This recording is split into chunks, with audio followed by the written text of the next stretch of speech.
નમસ્કાર ખેડૂત મિત્રો, હું Umesh Rathod Ubuntu seeds private limited વતી આપ સૌ ખેડૂત મિત્રોનું ફરીવાર આ વિડીયોમાં હાર્દિક સ્વાગત કરું છું। અત્યારે આપણે ફિલ્ડ જોઈ રહ્યા છીએ અવતાર, અને આપણી જોડે પ્રગતિશીલ ખેડૂત છે મનસુખ કાકા। તો મનસુખ કાકાને પૂછ્યું કે આ વેરાયટી અમને કેવી લાગી। મનસુખ કાકા, કેવી વેરાયટી લાગી? વેરાયટી તો સારી છે, એને રોગમાં પ્રતિકારક સારું છે, ફાલમાં સારું છે, ગ્રોથ સારો છે। ગ્રોથ સારો છે।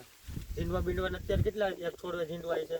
હવે ગણ્યા નથી, પણ એમ કે 50-60 જીંડવા તો પાકા એમ મોટા થઈ ગયેલા। કયું કામ તમારું?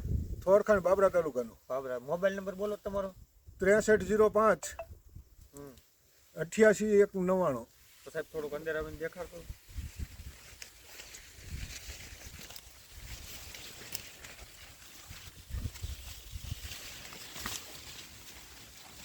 નીચેથી છે સીરીઝ છે, આ સાઈડ આવીને જોવું। એ તો કોઈ આ વરસાદમાં ખીરું બાજી ભાઈ, એમાં કઈ કહેવું પડે એમ જ નહીં।